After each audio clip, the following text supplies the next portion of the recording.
On today's show, we're getting to the end almost there. We're going to be recapping Sweet 16, Elite 8, future talk about the Final Four. Of course, our annual weekend meetup, which will be full of pics, videos, tears, laughter, probably alcohol.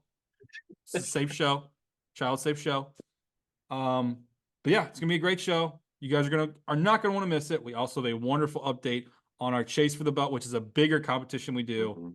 Epic ending is going to be coming this way. So don't miss the episode. Get locked in. Stop whatever you're doing. Make your sandwich. So without further ado, start the show.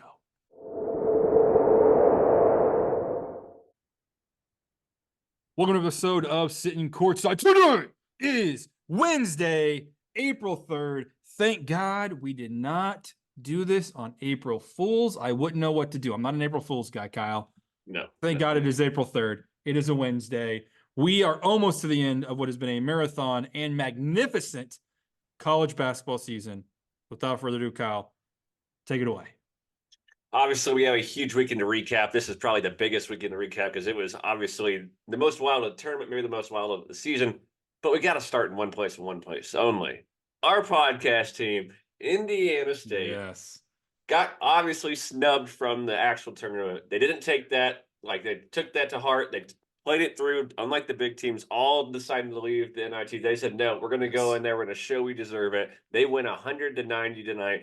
They won a game where they allowed 17 threes to Utah. Yes. So Holy that just shows you smokes. how good they are. But a great win for Indiana State. And now they take on either Georgia or Seton Hall in the NIT championship on Thursday, which everyone for this podcast should be watching. We all should be rooting for the Sycamores. You need to be locked in, ready to go. Huge for Indiana State.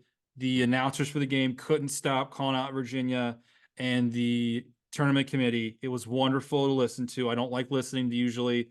Brilliant. Absolute masterclass. Only thing I didn't like. Everyone, please stop talking about the coach leaving. Maybe he just wants to stick around.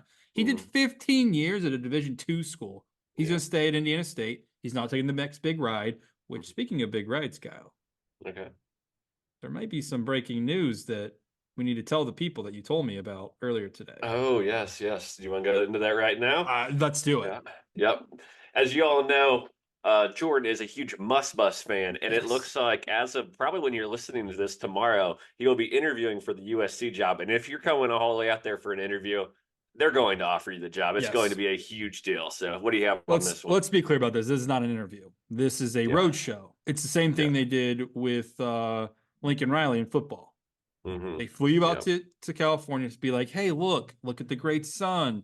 Look at the players that we had. We can recruit. Come over. Do your thing. We have a ton of money. He's going to get an absolute bag. An absolute bag. I don't know what his contract is at Arkansas. I know it's decent. Yeah, it's definitely decent. So I know USC is going to have to do a decent buyout, but they're dropping the money. They're getting the Must Bus. I don't really know. I don't know how I feel about it. I mean, me and the Must Bus have been a little bit on rocky roads this year. All right. Okay. There was the whole love triangle thing going on in the locker room that apparently didn't know about. This team did not perform as you would hope. Arkansas, maybe it's Arkansas, they've had the same issue in football where they get great coaches and just weird things happen. I'm not a huge fan of USC, obviously, as a Notre Dame guy, but good luck to Must Bus, I guess, in Southern California, and congrats on the bag. Yeah, it looks like he's making $5.15 million a year. So they are going to have to really pay up for him. This was just a contract he signed last year. So who's the highest paid coach? Coach K? Well, not anymore. I don't know. Who is the who? I don't know. I'm curious what like the top dollar is right now. John Calipari, 8.53 million. Okay, so see, I would think as like USC, like they're gonna be dropping like, okay, he's making 5.1. You got to buy him out. Like, yeah, I mean, I could see him approaching the 8 million mark. Honestly, but to say if he gets over 6.2, he'll be the second highest paid coach because Izzo at 6.2 is the second highest paid coach. I have this weird thing where like part of me thinks maybe, just maybe, they drop a double digit on him. They're like, we want to be good. We're going to the Big Ten. We have to be good. 10 milli.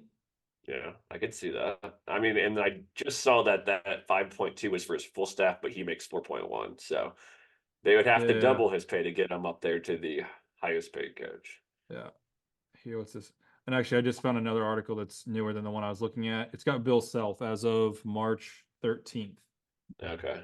9.4 million from the school. He has additional bonuses and things. 9.6 million total. He has a $23 million buyout. We are in the wrong profession, sir. You certainly screwed that up. Nate Oates has a $25 million buyout. Holy, I would be trying to get fired. Yeah, I was about to say, have a terrible season. No wonder they didn't get rid of Mike Woodson. His buyout's 12.6. Yeah, he doesn't even try. He's He a is terrible trying coach. to get He's a fired. terrible coach. Okay, so while we're on that subject, then we'll get back on topic. I had an epiphany on the way to work today. Okay. Purdue, which obviously we'll get to later in the show, is everything Indiana used to be in the 70s and 80s and like the premier Bob Knight era. Mhm. Now I just feel like they're trying to play NBA basketball with a bunch of like G League players.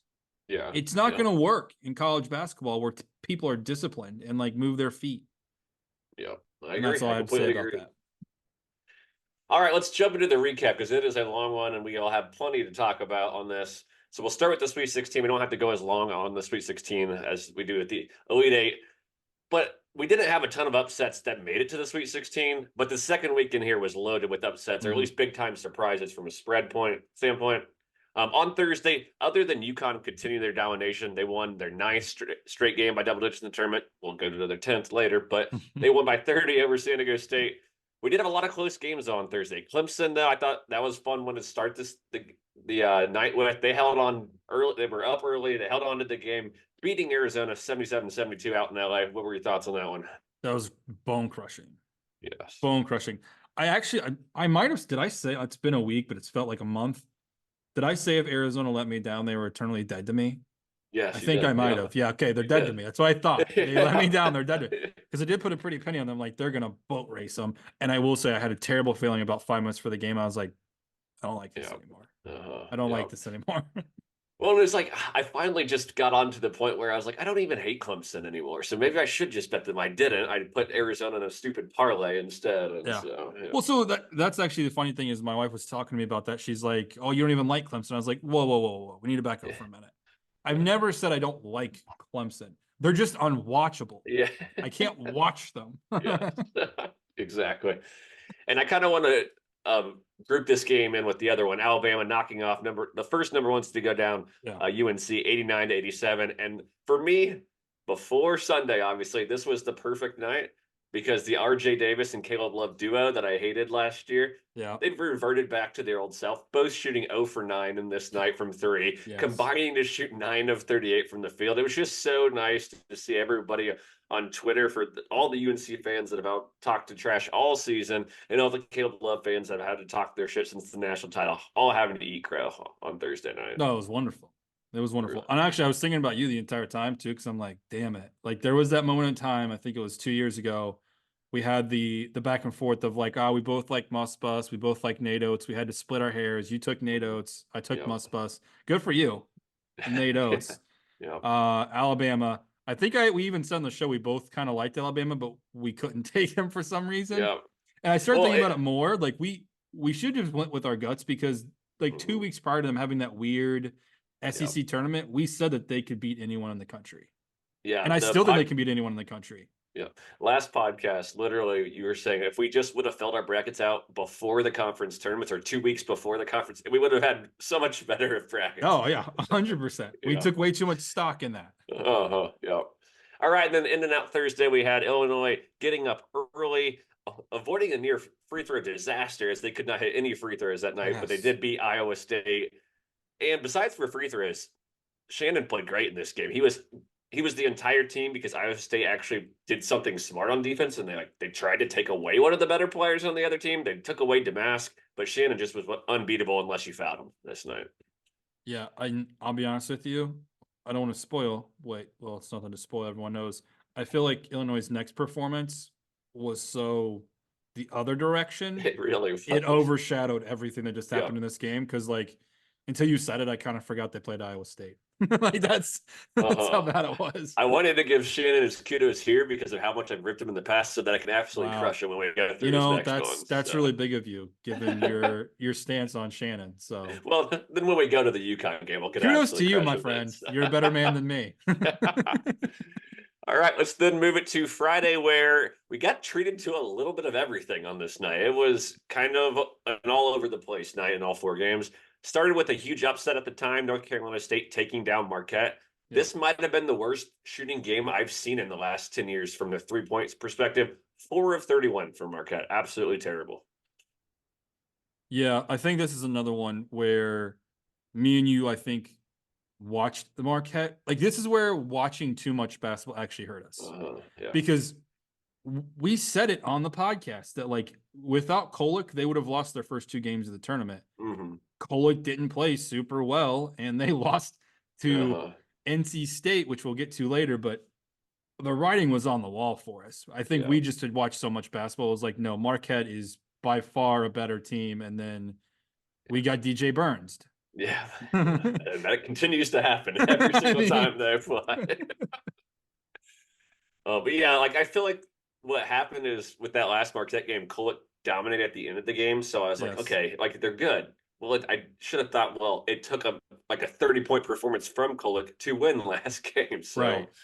Yeah. Well, so I'll hold until we get to the Wolfpack. I have a thought on that too, from a gambler's perspective, which will only make sense for this crowd, but we'll get to it. Go ahead. All right. Purdue stretched out an early lead on Friday in the second half to coast to yet another double-digit win over Gonzaga. Game was really fun at the beginning of the game. But Purdue finally got like a really solid performance from all their other starters. They all had about 4 to 5 minute stretches where they scored on multiple possessions in the row. Gave Edey different spurts from not having to be the man. So probably the best performance against a really good team Purdue had from their surrounding cast. As we know later on in this podcast, it was more of just Edey, but Gonzaga just really didn't have the firepower to keep up with Purdue in this one. Yeah. Purdue they have been, as well, honestly, I think the more I'm talking about it out loud, I feel like Purdue has been the team that's been getting a lot of the attention, and UConn is somewhat riding under the radar, which might be better for UConn because Purdue has been just. I was supposed to say it'll be better for UConn. Nuclear. They've been nuclear. Nuclear. And I know people are trying to ride Zach Edey. He had 40 points. Yeah. Good for him, dude. He's freaking awesome. we know this. If you guys are just now tuning in, you should have known this already. Oh. All right, next up, maybe the ugliest game of the entire season. Technically, my Duke Blue Devils actually won this game against Houston, but it was nearly unwatchable, even for me as a diehard Duke fan.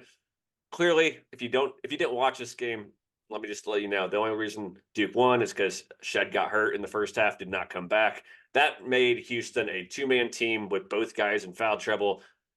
It kind of also tells me, Sampson, what the hell are you doing recruiting if you only have 3 guys in your entire team that can score? But Duke had no business winning this one, but they got some luck here, I would say, obviously. Okay. Permission to go off. Yes, go ahead. Okay. Duke had no business winning that game. Yeah. Zero business winning that game. We texted about it. However, second thought, everything you just said. Third thought, injuries are part of the game. Yep. Fourth thought, Sampson, children, hold your ears. Don't listen to this part.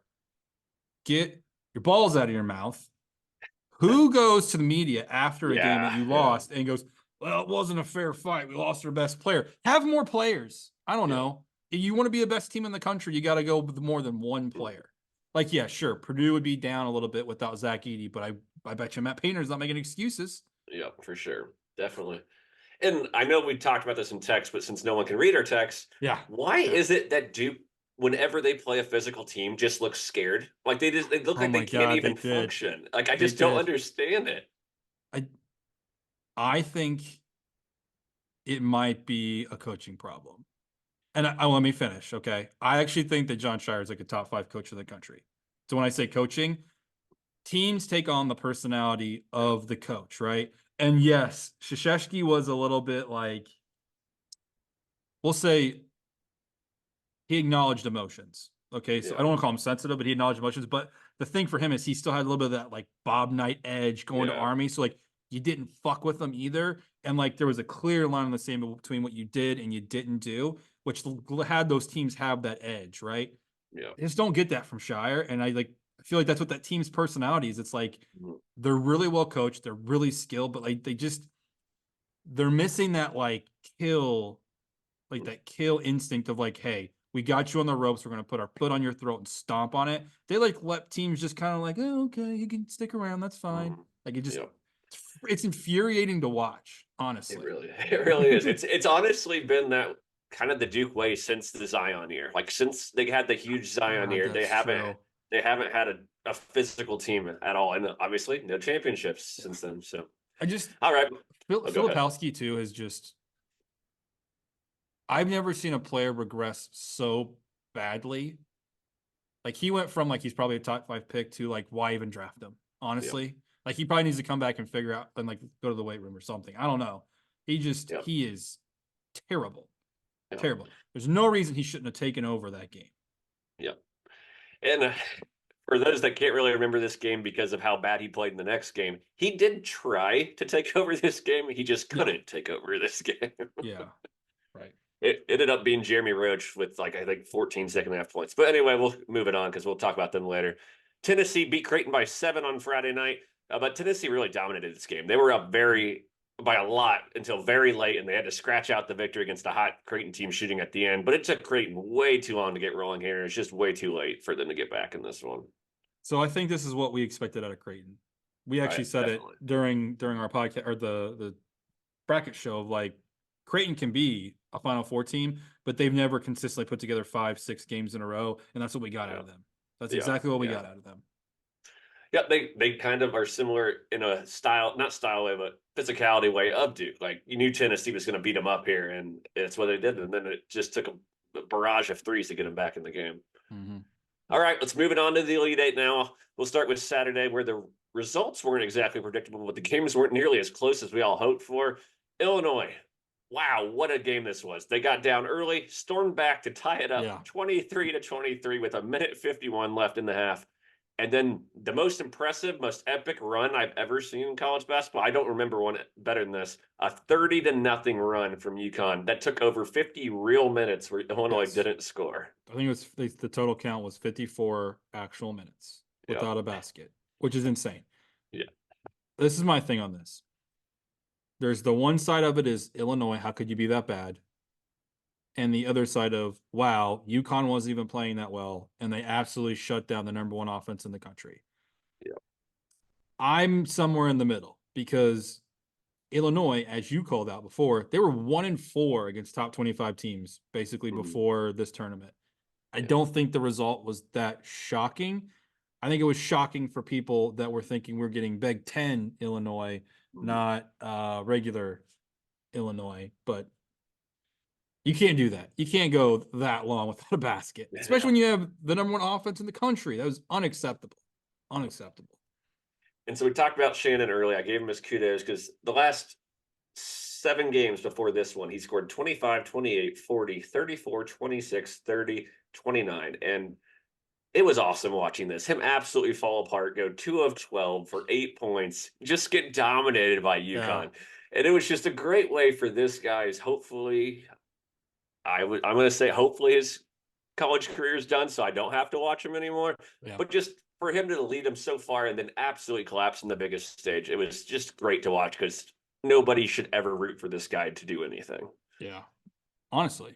But I think he's going to the NBA. But second, I will also say it was great to see Illinois get knocked out because I'm telling you right now, for a lot of my brackets, if they kept going, I was screwed.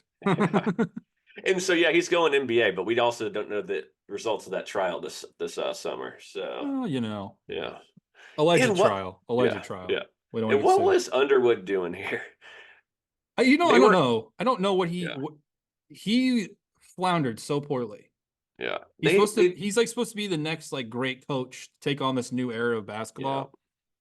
Yeah. I don't know what's going on, buddy. They shot 19 shots against Clinigan. They went they didn't score a single one. Either got blocked or was a missed shot every single time. Like, you got to adjust and not go at What the big man. what was his quote before the game? He gave a soundbite of like something about Klingman and like him just being like basically a web, like you just can't get anything over him. And then they did that dumb shit. Yeah, and then they did exactly what he was saying. Like, Yeah. what are you doing? Yeah. I do not know. It's like whenever Shire like kept playing zone the other day. Like, Yeah. what are you doing? It's not Do working. something What are we else. doing? All right, next up, we had Clemson's miracle run end on Saturday night, 89-82 to Alabama. Clemson led for most of the first half, but luckily for Clemson's sake, this happened on the same night as UConn's run. They Yes. allowed a 22-6 run to Alabama, never could get back into it, Clemson. And so their miracle run ended here, but what a hell of a run it was down to the Elite Eight. Yeah, we should have called this like the day of runs because you literally like get up to get a beer and you come back, you'd be like, Yeah. what the fuck just happened? Yeah. It was a It's 2 like, point game when I left. yeah, you cannot miss 3 minutes of these games. All right, and then the next one up, I think everybody would agree the best game of the weekend or the Elite Eight, Tennessee versus Purdue was a battle of Connect versus Edey. And the big man scored, as you mentioned already, a career high 40 points to lead the Boilers to their first Final Four since 1980. Yeah, kudos to them. Tennessee was just one big man away, I think, from owning them. They had no one in the middle, and it showed badly. But also, like, just somebody else hit a shot, not named Connect. I was about to say anyone that else. was the issue, yeah. Anyone else hit. He scored 37 points. The rest of his teammates combined scored 29. Like, he just needed any help, like just somebody to help him. The worst part was there was a stretch between, I think it was like 3.5 minutes to go and 8 minutes. Like, so from 8 down to 3.5, where like you could tell he was just like, please God, someone else score. Yeah, because I don't know if I have the energy. Like, they called a time, or they went to the media timeout. Like, right before that, he was just holding the ball. It was like he was like, I have no gas left in the tank. Yeah. And Ziegler would shoot up these dumbass 28 footers. He was so bad. Bang off the front of the rim. It's like, what are you doing? Yeah, he was so bad. Like, Purdue would get up by 8, Connect would bring them back to tie the game. They'd get back up by 8, he would bring them back, and it couldn't last. Like, he just needed help, and he couldn't find anyone to help him. Yeah, and this is actually something I've come to find myself believing in this year. I don't care when it is in a game. If you're up by more than double digits at any point in a game, there's no reason for you to ever lose the game. Yeah. They're up 11 with 2.5 to go in the half. End up being down into the half. Yeah, I was about to say they were losing going into the half. Yeah. All right, and I guess we'll finish off with the last game of the Elite Eight. Of course, you guys all know my team completely fell apart in the second half against North Carolina State, losing to them 76-64. That score does not even tell the truth about the game. This is a 5-point lead going into halftime with Purdue. 6 point going into halftime. And I was optimistic, but not confident. And literally it took before even the first time out in the second half for me to lose all confidence. I was like, this is going to take just hoping one of the Duke players would take over, and just no one even got close to taking over. It took me 90 seconds to know that you were fucked. Yeah. That's exactly what. Yeah. No one looked comfortable on the floor coming in out of the second half. Just bad. Well, and anyone knows me, I'm like superstitious and like I'll like change shirts or something. We changed shirts, we changed rooms. I stood like I said. So you say that? You say that. Side story, real quick. Went to the state championships here in Indiana for the 1 and 2A game. Me and my wife's alma mater played in the 2A game. So watch the first quarter. It was relatively close game. Sun started freaking out, so I had to like go and walk around the concourse. So she had TV so I could watch it. Our Brownstown goes on a massive run. We're up 17 at the half. Awesome. Yeah. He falls asleep. I go back for the third quarter. I'm sitting down. The team cuts it all the way down to 6. It's like, fuck this. And I grabbed my son and we walked. That's Won by 17. So you were talking about superstition. I was like, nope, I'll watch this on TV at this point. I ain't doing it. I love it. I would do the exact same thing. But I have to talk one more time about this team because it'll be the last time I get to talk about this group together. But I mentioned no one went off for Duke. Philip Kowski got in foul trouble for the 100th time this season, got dominated on defense. Proctor, the guy that came back with Philip Kowski, shot 0 for 9, was absolutely terrible. Jeremy Roach scored 4 second-half points, no threes for the game. And then my boy McCain, 32 points. So looks great. He had 17 of those points in the first half. That tells you he had 15 points in the second half. All 15 points of those came in the last 3 minutes of the game. So like the team just fell apart for an entire half. And I think it just kind of sums up their season. They fooled us in the season because they had easy ACC play. Yep. They kind of fooled us here too in the tournament because they beat a 13 seed, a 12 seed, and a 1 seed. I thought they were best player. So I think we all realized in mid-February or early February, this Duke team wasn't that great. Then they went through an easy ACC. We got reminded in the ACC tournament, and at the end of the season, they weren't that good. Their talent level on paper and their recruiting rankings made everyone, including myself, think they were good, but they just were not an elite basketball team.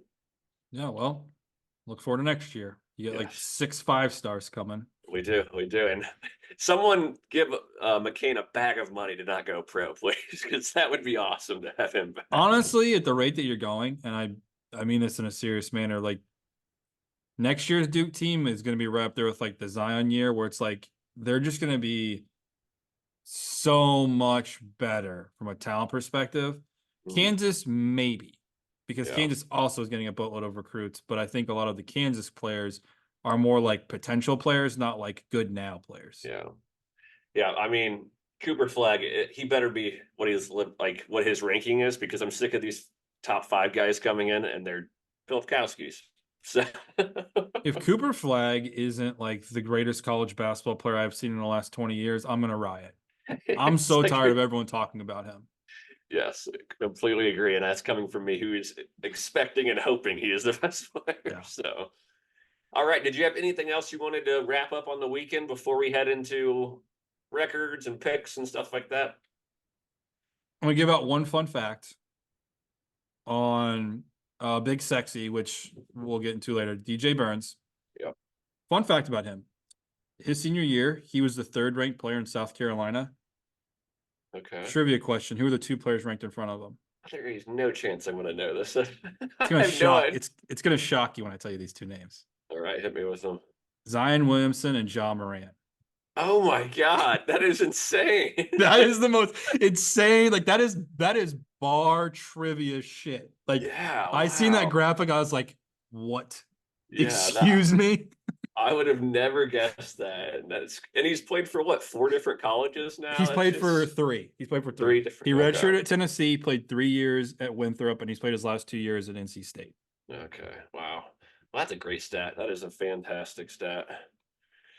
All right, let's move it to our records for, as you mentioned, our chase for the belt thing is a little more important because it is for this guy. Actual belt here. Yes, for an actual belt. I think the sitting courtside one's already done, right? Like our one so here. So sitting courtside, I was going to tell you this. For me, like, I always go off of like main public lines for you guys. Like I'm not doing like what I call sharp lines, where I'm like buying a point here, buying a half point there. Because it's easier for tracking and it's easy for you guys to go and look at it all the time. Chase for the belt. That's what I do because it's obviously a bit bigger of a competition. So for the last like 3 weeks, I have lost track of where we are with some of these things. But ultimately, we both know we both finished. I think I was around 53%. You, I think, were closer to 55. Still huge. Still great. Very profitable for everybody. Yes. All right, and then for the chase for the belt, guys, we can only bet until the end of the national championship. So yes, we have less than a week, and right now we are separated. And this is live. Like Jordan has multiple hockey and other sport bets going on right now. Yes. I have one more college basketball game later tonight that he also picked the same. So I'm not going to gain any ground really here. I am currently at 53.2%. Jordan's at 52.99%. So for those doing math, that is 0.21% difference. And it is going to be wild because as Jordan mentioned, we always hang out on this Final Four weekend. We're going to be sitting there watching our bets together. Yeah. I mean, I was thinking, man, it might be decided by the Final Four. There is no way it's going to be decided by. It's going to go all the way down to Monday for sure. Yes. Like the only way it is decided by Saturday is if one of us purposely starts going oppo of the other person and basically one person goes on like a nuclear win streak. Yeah, that's otherwise true. This is going down to literally the buzzer. Yeah, because like there's going to be plenty of prop bets to make on Monday. So should be exciting nonetheless. All right, moving it down to, let's go into the final four. If you're in the Sitting Courtside Bracket Challenge, go look, see your place. Currently, Chris Breslin is winning it. That is my brother-in-law. He is That currently in dude, man. first. That dude. There's only 3 people that have a chance to win. Crystal, my sister, is actually in third, but she does not have a chance to win the Bracket Challenge. But there are 3 people, so go check to see if you're one of those 3. All right, let's dive into some quick Final Four thoughts. First game, NC State versus Purdue. Current line, Purdue, I actually looked this up right before. I saw Purdue's -9 over under 146. Jesus Christ. Yeah. Do you have an early lean on this game from a spread over under perspective? I'm not taking a spread. So this is what I was going to say about the gambler's perspective. Okay. I'm not sure what to do right now when it comes to rooting, because if you're a gambler, you should hate NC State at this point. Because yes, they are like a Cinderella story, but you keep betting the other team because like every other Cinderella, you're like, okay, cool. Well, they're not going to cover against Sweet 16. They're not going to cover the Elite Eight. They're not like, you keep doing that, but I'm not making the mistake in the Final Four. I'm avoiding the spread. However, DJ Burns, terrible at not getting into foul trouble. I'm telling you right now, he may foul out with 12 minutes left in the game.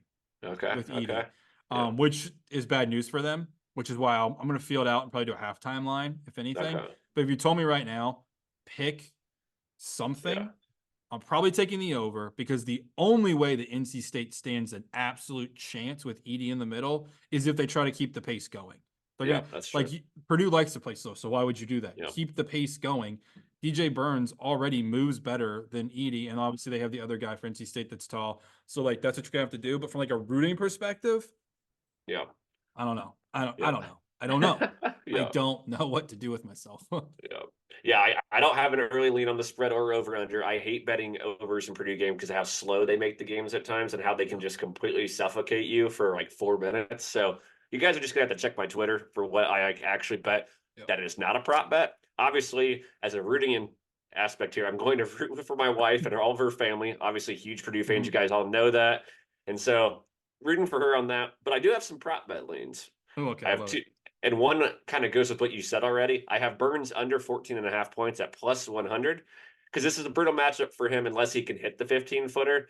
His average for the season on points per game is actually under this. He scored 4 points against Marquette, and he's a huge foul trouble candidate. As you mentioned, he could get in foul trouble very early. And so I'm going to counter that one with an over for DJ Horn at 15.5. Obviously, they're going to need to score plenty of points to win this game or compete in this game. His season average is higher than this. I think he shoots a bunch. I'll take his over and Burns under. I love the latter. I love the DJ Horn pick. That's amazing. You got any props? You're going to move to the last one. No, I'm not on props. I've been avoiding props like the plague, I'll be honest with you. Letting that be a you thing. I was going to say, that's been my most profitable thing. They're about to get rid of it too. So. All right, last game, Alabama at UConn. UConn -12, over under 160. My early lean here is going to be Alabama, and that is because my rooting interest is if Alabama wins this, I win our bracket challenge. Not the Sitting Courtside one, but the one we put a lot of money in. So it's a completely biased pick. But Alabama, they score so many points. 12 was a lot of points to give a team that's went this far and has coached this well. So I'll take them +12. So I hate myself for this. Okay. I can't do Alabama because it's like you can't have basketball and football. That's unfair. That's true. But I can't root for UConn because they're like Villanova's hated rival. Yeah. However, it would be kind of cool to see another back-to-back champion. Yeah. If they could figure it out.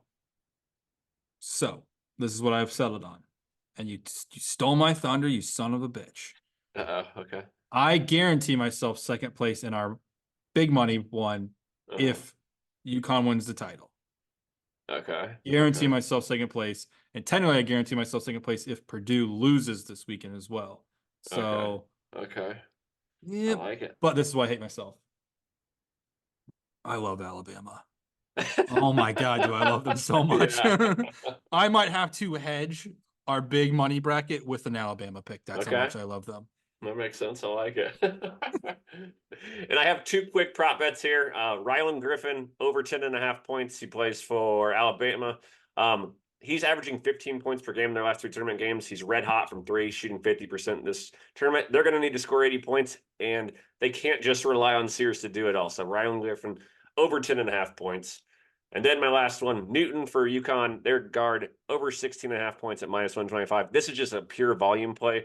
He leads the team in minutes, shot attempts, points per game, 3-pointers, free throw percentage, and he's just been they're like stalwart at their guard. And the way Alabama plays is they're guard oriented, very fast paced, and they don't guard the guards well. So I think he actually out battles Sears here. So I like Newton's over, and I've made these prop bets already because I know these lines are going to move like crazy Yes. come Saturday. So I've placed all these, and they're already on our spreadsheet, so they are locked in. Love that. As much as you've been loving prop bets, I've been absolutely hammering team totals. Give me everything I've got on Alabama team total over 73.5. Oh, And yeah. lock that in the second you just heard this, because I've already noticed on a couple of books, it's already moved up to 74.5. There is not a chance on God's green earth they don't score 73.5 points. So 74 points. Yeah, that's They're good. going to I like run. that. They're going to run. They're going to run. They're going to run. They're going to run. UConn doesn't care if you run. Who cares? Cool. Yeah, We'll run with you. They're We like, don't- we'll put up 100 points and you'll put up 77. We don't care. Yeah. They're easily hitting that number. Yeah, Easily they're like, we can play any style you want us to play. Go Also, ahead. Kyle, just for you, when I do hit it, ice cream on me since you didn't get it 2 years ago. Okay, perfect. I appreciate that. All right, we got less than a minute here, so quickly, who is your championship game and who wins? I'll just instinctively go UConn Purdue because I'd love to see the matchup, and I'll take UConn because I have money on it. And I will take the exact opposite. I'll go UConn Purdue, and I will take Purdue. And of course, it'll be a great game either way, no matter what four teams we get here. But make sure you go check us out on Twitter at MingoMade1 is Jordan, at Kyle Cliffy is me. We will give out tons of picks. Make sure you're checking out who's winning the chase for the belt, because it will be fun when we do our podcast next week to talk about it. And we will talk to you after the national championship. Love you guys.